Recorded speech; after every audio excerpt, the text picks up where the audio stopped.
Unfortunately, as progressive as we are as a society, we are still quite behind in the times. When I was growing up, I faced a lot of racism and discrimination, which consequently excluded me from social activities such as having friends. My only escapes were my cousins, my teddy bears, and my dogs. I didn't have any siblings until I turned 11. My mum did everything she could, but she was working 2 jobs and doing her degree at the same time so that we could move forward with life. So it was hard enough for her. I think that was where my social anxiety came into play. It came in at a very early stage because most of the kids around me were racist. Well, no. I had racist parents who put their views on their children, which then made it very difficult for me to be around anyone. My first primary school was very out in the country. Unfortunately, that community had some very harsh views about me.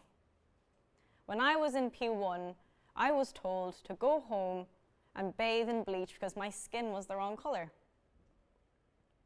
I didn't know what that meant. I think that was when I started to really recognise that there was something different about me that other people didn't seem to like. I would have gone to my granny and granddad's after school, so when my mum came home, she saw me searching through the cupboards and she's like, "What are you doing?" And I said, "Oh, I need to find bleach so that I can go take a bath." And I told her what had happened. This is coming from a child who doesn't understand the concept that people don't like you because of your skin colour. So my mum explained it to me, and that's when I really started to recognise it. I started noticing more and more when these things were said to me. I became a social outcast, and I got social anxiety. And I think that's something I'll carry on feeling till the end of time. I became somewhat of a master of creating these fantasies in my head where I had friends who were like me, who looked like me, who had different skin colour, and we'd all play together. Or I'd find a civilization where they had different skin tones and they accepted me into it. One of my ex-friends would always be on at me for the way that I look. She made fun of the fact that I have Samoan culture and that nobody knows what that is. The majority of people weren't in my corner. The hardest part was cutting these people out. These were people who I trusted for years, but there was nothing. No caring back. I'm the kind of person who's extremely introverted, but I'll randomly start conversations with strangers to push myself to socialize, because you never know what kind of incredible person you'll meet if you just say hi or you make someone's day by saying, "I really like your scarf." My granny and my mum would have taught me that. A couple of years ago, I was coming home from school and I was sitting at the bus station in my school uniform, and this elderly lady sits down beside me and I say, "Uck, hiya." And at one point in the conversation she goes, "Are you an immigrant?" And I was like, should I say yes? Should I say no? So I said, "No, I'm not an immigrant. I was born here. I was born in Craigavon Hospital and I was raised here my whole life." And she goes, "Okay, just making sure." In my first primary school, I was told to go back to wherever I came from. And I was like, "Well, I come from here, so where do you want me to go?" Obviously, with my particular mixed race, I don't get recognized very often. Samoa isn't one that's well known. People shout at me, "Go back to wherever you came from." And I shout back, "I come from Craigavon." I put on the really harsh Northern Irish accent. I'm really bad at it.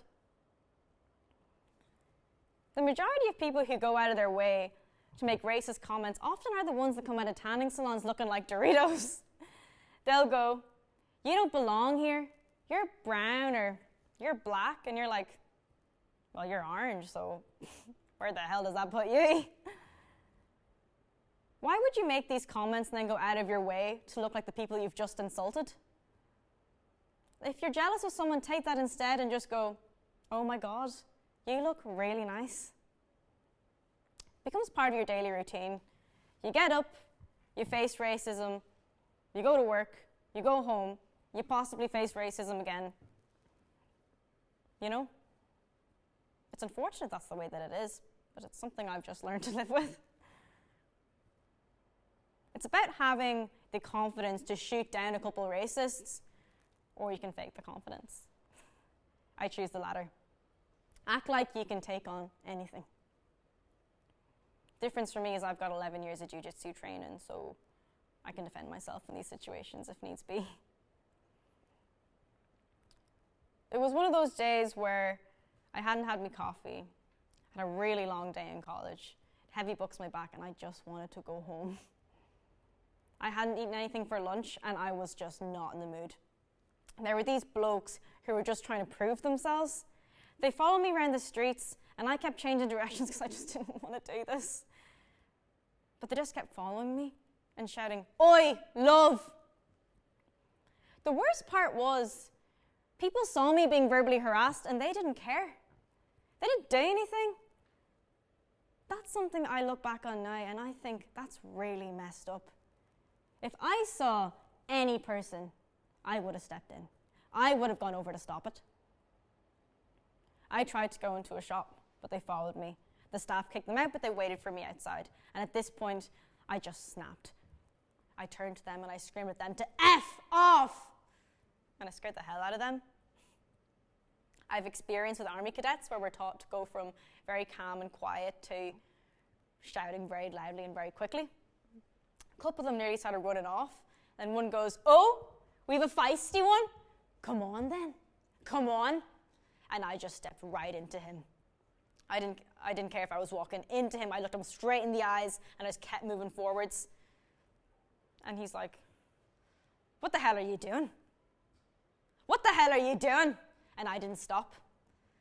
I didn't care that he was right up against me. I just kept moving forwards and he started moving backwards to get away from me. Just leave me alone. Just leave me alone. And I didn't have to say anything after that. He eventually ran off with his mates. A lot of people think you have to verbally battle with someone or roast them or beat them down in order to get them to leave you alone. But you really don't in every scenario. You can tell just by looking at someone if they're going to throw a punch or if they're really going to step up to you or if they're just trying to make it out like they are.